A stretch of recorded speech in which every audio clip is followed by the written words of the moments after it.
Bonsoir à tous et bienvenue. Avant toute chose, je tiens à m'excuser pour ma voix et pour un potentiel éternuement au cours de la vidéo, mais je suis bien malade. Néanmoins, ça m'a pas empêché de lire et de voir un peu tout ce qu'on disait autour de Kylian Mbappé, de Fabinho et du transfert. Alors, entre certains qui se prennent pour des géopoliticiens, les autres qui se prennent pour des insiders, on a quand même vu un peu tout et n'importe quoi. Alors, cette vidéo n'a pas pour but de dire j'ai la vérité unique, bonjour messieurs dames. La seule chose, c'est que moi je n'ai pas d'informations, je vais pas vous dire oh il va signer, il va pas signer, j'en sais rien, et puis deux, j'en ai rien à cirer. Mais en fait, je me suis dit que c'était intéressant d'essayer de prendre un peu de recul et de voir qui sont les personnages autour de cette nébuleuse, parce que vous allez voir que c'est peut-être beaucoup plus compliqué qu'on le croit. Et cette vidéo, en fait, je la fais parce qu'à la base, ça date de 3 semaines, j'ai 2 personnes qui m'appellent et que ça m'a été confirmé par une personne au centre du dossier vis-à-vis du petit Gaëtan Robail qui a été prêté par le Paris Saint-Germain au Cercle de Bruges, qui, je rappelle, est sous-propriétaire de l'AS Monaco aujourd'hui. Et en fait, on a entendu, c'était début juillet, que en fait, ça avait coincé parce que Paris était en négociation justement avec Monaco. Mais en fait, la vérité, c'est pas ça, c'est que ça a coincé au niveau politique. Il y a fallu un accord d'une personne de Doha directement pour donner le feu vert, alors qu'il y a une voiture qui va passer, ça faisait longtemps. Désolé. Donc, je me suis dit, attends, putain, mais pour que Robail, quoi, en CFA, il y a un accord de Doha qui nécessite ça, je me suis dit, attends. Et donc, je me suis dit, allez, on va regarder un peu de plus près, parce que si déjà ça fout la merde, parce qu'on entend, oui, les relations entre le Qatar et la Russie. Mais c'est là où on voit que les gens en fait parlent et ne s'informent pas. Donc commençons, on va repenser depuis le début, on va essayer de s'organiser et de voir déjà qui est le propriétaire de Monaco, puisqu'au final on a pas mal parlé de lui, mais j'ai l'impression que les gens ne le connaissent pas. Alors, à ce sujet, il y a un livre en français qui est sorti récemment d'Arnaud Ramsay, qui est une biographie de Ryboloviev avec beaucoup de témoignages et notamment celui du principal intéressé.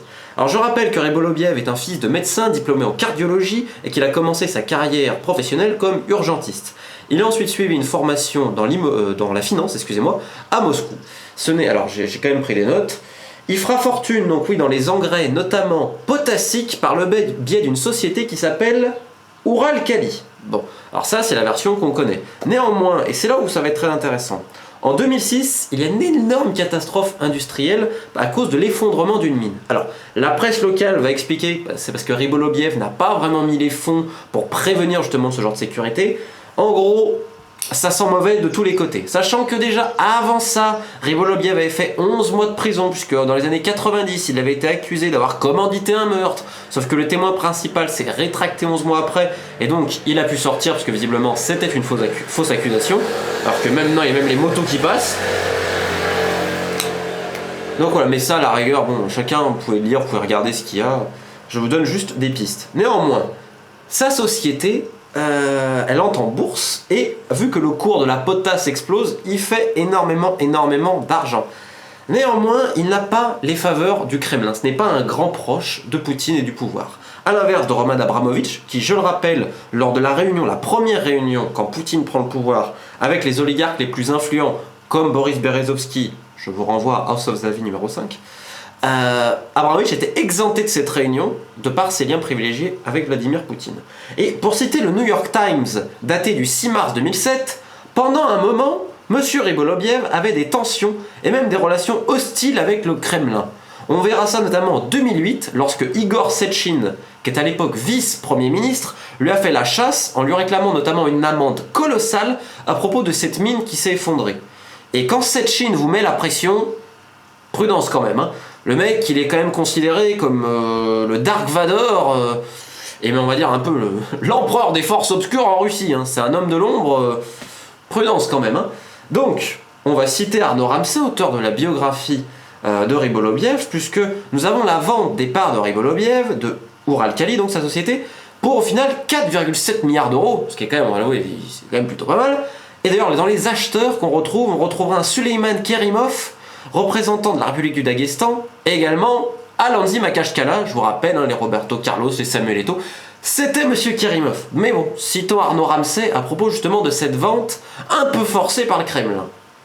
Avec Sechin, bras armé du Kremlin, le combat semble déséquilibré. Ryboloviev, pour ne rien arranger, alors que mon portable est en train de déconner, excusez-moi, Ryboloviev, pour ne rien arranger, est confronté à une lourde procédure de divorce qui s'éternise. Acculé et, par prudence, en juin 2010, il se résout à vendre 53,2% du capital à 3 hommes d'affaires proches du Kremlin. À contre-cœur, Disons qu'on l'a fortement incité à le faire et que les conditions de sortie se révèlent plus qu'honorables. Dans le même temps, Ryboloviev place pas mal de sa fortune dans des paradis fiscaux et notamment dans des trusts. Alors les trusts, je vais pas me lancer dans une grande explication parce que je ne suis pas un expert, mais en gros, quand vous mettez ça dans un trust, admettons que vous avez des biens, vous avez de l'argent, vous avez une société qui est sous gouvernance d'un trust. Et ce trust peut être dirigé donc par vous, par une autre société, par des tiers.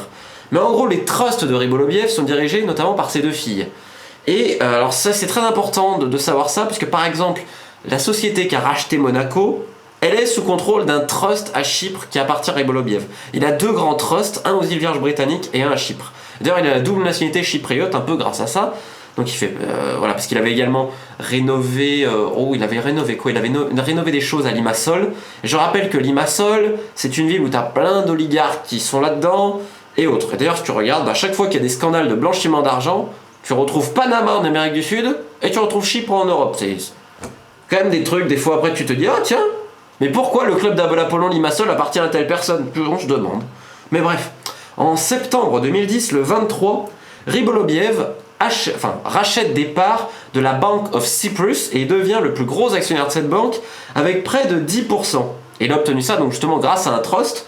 Et le bénéficiaire du trust c'est lui-même et ses deux filles, et le trust est basé aux îles Vierges britanniques, et le nom c'est Odeya Resources. Donc oui, c'est n'importe quoi, c'est super compliqué.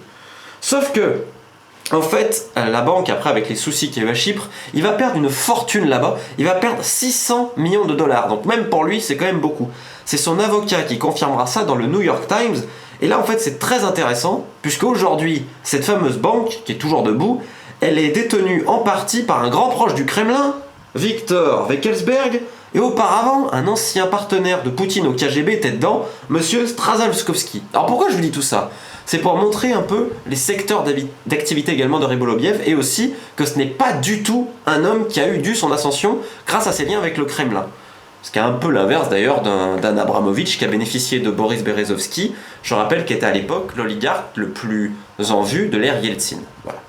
Maintenant, retournons à Monaco et voyons le sponsor principal, Fedcom. Mais Fedcom, c'est pas le vrai sponsor, c'est Fedcom Invest, le vrai nom. Et c'est détenu par Alexei Fedorichev. Alors Fedorichev, il a fait fortune lui aussi dans les engrais et les fertilisants. C'est pourquoi pas. Donc il était sponsor maillot de l'AS Monaco dans les années 90, il mettait 2 millions par an de mémoire, mais il a également cherché à racheter le club en 2002, et en fait il arrive à Monaco par l'intermédiaire de Jean-Claude Darmon, l'argentier du foot français. Information du Nouvel Obs daté de 2002. Mais Le Monde, en fait, a fait capoter la revente. Et pourquoi je dis que c'est Le Monde qui fait capoter ça? C'est parce que dans un article, ils ont retrouvé une déclaration des services généraux français datée de août 97. Et je vais vous la citer. Spécialisée dans la négoce internationale, la société Fedcom Invest, qui intervient dans le championnat de France de football, est soupçonnée d'être une vitrine légale de la criminalité organisée d'Europe orientale. Bon, alors finalement ça se fait pas, parce qu'à Monaco on met un peu le frein, sachant qu'ils avaient beaucoup de dettes aussi. Et donc j'ai retrouvé d'autres articles sur notre ami Fedorichev, datés de 2003 du Point. Ancien joueur de football professionnel, surveillé par la police de 5 pays, Alexei Fedorichev affirmait pouvoir apporter 100 millions d'euros dans la corbeille de l'équipe première. Et en 2010, j'ai retrouvé un autre article très intéressant de Challenge à propos de tout ça. Alors, Robert Heringer pourra en parler des heures. Cet ancien du FBI, ex-chef espion de la principauté de 2002 à 2008, ce qu'Albert II conteste en justice, affirme avoir barré la route à plusieurs projets de Novarlich suspectés de lien avec la mafia, tel Alexei Fedorichev, fondateur de la société d'import de fertilisants Fedcom Invest, sponsor maillot de l'AS Monaco et candidat en 2002 au rachat du club de football. Notre enquête a montré que c'était un personnage louche qui ne cadrait pas avec la nouvelle éthique du prince Albert, explique Heringer. Monaco a toujours intéressé les oligarques du fait du système bancaire opaque et de la possibilité de blanchir de l'argent. Le Rocher mettra finalement son veto à l'offre de Fedorichev, sous-spawné dans une note des renseignements généraux, de tentatives de blanchiment de fonds issus de trafic d'armes et de stupéfiants. Mais l'enquête sur Fedcom Invest, ouverte sur les accusations de blanchiment par le parquet de Monaco, sera finalement classée sans suite. Je tiens à préciser également que l'article du Monde a été poursuivi en justice et qu'ils ont été condamnés en diffamation, je crois, à payer 43 000 euros. À vérifier, 43 200 exactement. Donc voilà. Sachant que Fedor Richev, après, il va racheter le Dynamo Moscou, et qu'en 2006, il va faire un partenariat avec l'AS Monaco. Et je rappelle également qu'au Dynamo Moscou, on a eu l'écurie de Mendes, Costinha, Derlei, Nuno, Maniche, Jorge Ribeiro, Dani, tout ça. Petite anecdote d'ailleurs, en 97, c'est justement là où Mendes fait son premier deal à Monaco, et c'était ce fameux Costinha qui venait de Rio Ave. Bon. Alors là, vous allez me dire, aujourd'hui, donc Fedor Richev, il est derrière Monaco, parce que c'est le sponsor principal avec Fedcom. Ok, d'accord. Maintenant, voyons le Vassiliev qui s'occupe donc des questions un peu plus sportives et des négociations. Et donc, c'est l'homme de confiance de Ryboloviev. Et vous allez voir les coïncidences, comme d'habitude, hein, il n'y a que ça. Donc, ça vient d'une interview de Ryboloviev dans ce livre Secret de président, sorti en février dernier, écrit par Denis Chaumier. Je cite Monsieur Vassiliev. J'avais travaillé pour la Fedcom Invest, donc la société de notre ami sponsor, une société russe spécialisée dans la vente d'engrais et de soufre, qui a été le sponsor maillot de l'AS Monaco à la fin des années 90. Je me suis déplacé plusieurs fois en principauté pour suivre ce partenariat. Et ensuite, il explique donc sa rencontre avec Ryboloviev dans le cadre de mes études lors d'une conférence internationale sur les engrais à Chicago en 1985, organisée pour tous les producteurs et les consommateurs du monde. Le courant est bien passé entre nous et au fil du temps, nous avons noué une relation d'amitié. Je rappelle que Vassiliev est à la base un diplomate, qu'il a notamment été en Islande pour ça, et qu'il a été dans le négoce international, donc c'est un mec, les négociations, il est rompu à tout ça. Alors vous allez me dire, c'est lien avec le foot. Question, vous n'étiez pas un grand passionné? Et lui dit non. Même si j'ai toujours apprécié le sport. Je suivais les matchs de l'équipe nationale, mais je ne peux pas dire que j'étais captivé. À l'école, tout petit, on ne parlait jamais de football, je n'ai jamais eu cette culture-là. Les résultats d'ensemble de la sélection et des clubs étaient moyens, on ne se sentait pas trop impliqué. Donc, sachant que il va découvrir aussi un peu le foot, il dit dans la loge de Manchester United que Ryboloviev avait, sachant que Ryboloviev aussi, donc parce qu'il a des liens avec Abramovich, donc la première fois qu'il va à Chelsea, il va grâce à l'intermédiaire de Monsieur Pinizavi, qu'on retrouvera plus tard. Voilà, mais maintenant je vais vous parler de Fabinho aussi, parce que Fabinho c'était quand même un des dossiers cités dans Football Leaks, Mediapart, etc. Parce qu'il est officiellement transféré à Monaco le 15 mai 2005 pour 5 à 6 millions, selon tous les articles, depuis le club de Rio Ave. Alors je rappelle, Rio Ave c'est le club de Mendes, on va dire très clairement. Peu après l'interdiction de la tierce propriété. Je rappelle, la tierce propriété, le TPO, c'était une interdiction du fait que des gens pouvaient avoir des bouts de joueurs, des sociétés. Maintenant je vais vous citer un article de Nice Matin qui nous explique un peu tout ça. Vous allez voir que tout va très très bien, encore une fois. Alors... Excusez-moi, oui. Les révélations publiées hier sur le site de Mediapart montrent que le milliardaire russe, Ryboloviev, aurait disposé d'un fonds d'investissement Brossefish Limited qui achetait en toute discrétion des parts de joueurs. Ces fonds seraient immatriculés à Chypre, à la même adresse que celle du cabinet d'avocats qui gère les sociétés offshore du président monégasque. Ryboloviev possède un passeport chypriote, mais sa vraie adresse mène au Rigmora Holding Limited à Monaco, qui n'est autre que le family office de Ryboloviev. Et en gros... En janvier 2014, Brossefish aurait acheté 48,5% du joueur, soit la moitié des parts de Mendes. Maintenant c'est un camion. Non, putain les gars, je suis empoudré, bon bref. Et en gros, Fabinho, il était à Rio Ave de par Fluminense, il a jamais joué à Rio Ave, il a toujours été prêté, etc. Et donc si vous voulez, vous tapez Brossefish Limited, etc., vous allez voir, parce qu'officiellement Fabinho, selon les papiers de Mediapart et de Football Leaks, il aurait été transféré pour 10 centimes à Monaco à l'époque, mais tout va bien, pourquoi pas. Donc, maintenant, question, quel est le rapport entre tout ce que je vous ai dit et les transferts de Mbappé, Fabinho? Parce qu'on entend qu'Abramovich est dedans, parce qu'on entend que le Qatar et la Russie, ça va pas. Et ben on va aller plus loin, on va essayer de voir justement l'idée des rapports Qatar-Russie, parce que Ryboloviev, il faut savoir, essaye de se rapprocher un peu du Kremlin, et notamment par l'intermédiaire d'Abramovich. Donc pour avoir les bonnes faveurs de Poutine, ce serait mieux d'aller dans le sens du régime russe. Et aujourd'hui, le sens du régime russe, vous allez voir, ça a pas mal changé. Alors, on va commencer mi-mai avec l'agence de presse qatari Qatar News Agency qui est hackée. Bon. Le 5 juin, l'Arabie Saoudite et ses alliés, Égypte, Bahreïn, l'Émirat Arabe Unis notamment, rompent les relations diplomatiques avec le Qatar. Vous vous en souvenez, ça a fait gros scandale. Ils ont donné 10 jours au Qatar pour régler des choses et on a bien mis en avant le lien du Qatar avec les organisations terroristes. On a très très peu parlé du fait qu'ils voulaient surtout une volonté de stopper les liens avec l'Iran. Mais on va y revenir. Et 2 jours plus tard, CNN, par l'intermédiaire de 2 journalistes spécialisés autour du FBI, Evan Perez et Shimon Prokupets, évoquent la visite du FBI justement à Doha pour cette fameuse enquête de hackage. Et selon eux, c'est à cause des Russes, c'est des hackers russes, dans un but de fragiliser les USA. Pourquoi pas? Donc début juillet, on a le truc de Robail, ça met 10 jours avant d'avoir un feu vert de Doha. Sachant que dans le même temps, donc on coupe les relations internationales avec le Qatar pour beaucoup, Mais la Russie va inviter justement une délégation qatari afin de parler, afin de trouver un accord. Donc le dialogue est entre les Russes et le Qatar. Parce que là, regardez, le Qatar se trouve diplomatiquement dans une position faible à cause de ça, dans sa rivalité avec l'Arabie Saoudite. Je vous renvoie en lien à l'émission du dessous des cartes que je vais mettre. Vous allez voir un peu ce qui se passe dans la zone. Donc là, quelque part, la Russie tient pas le Qatar, qui est quand même à la base un concurrent, notamment dans le secteur gazier. Mais, en ouvrant le dialogue, potentiellement, tu peux obtenir quelque chose. Et sachant que maintenant, le 17 juillet, le Washington Post, par l'intermédiaire donc de deux journalistes, Karen DeYoung et Hélène Nakashima, explique que c'est pas les Russes derrière tout ça. C'est pas une tentative pour fragiliser les Américains. Non, non. En fait, c'est les Émirats Arabes Unis qui sont derrière tout ça et que c'est planifié depuis le 23 mai. Et disent que leur source, c'est les responsables du renseignement américain. Évidemment, on a un démenti des Émirats. Dans le même temps, on apprend le 9 août par l'intermédiaire de Paris United que le contrat de sponsoring avec Fly Emirates... Putain mais oh, je suis encadré, oh. Bref. On apprend le 9 août que ce contrat devrait être résilié en fin de saison. Et on évoque Qatar Airways pour le reprendre. Je rappelle que Fly Emirates, c'est les Émirats. Alors, le lendemain, un démenti des deux côtés, évidemment. Le contrat court jusqu'en 2019, mais je suis curieux de savoir le reste. Et le 24 août, alors je rappelle qu'avant, ça négociait pas vraiment, on disait Monaco veut pas, etc. Ok. Le 24 août, nous avons l'ambassadeur qatari, qui est en Iran, qui n'y était plus en Iran, et ben il retourne à Téhéran. Alors pourquoi je vous parle de ça?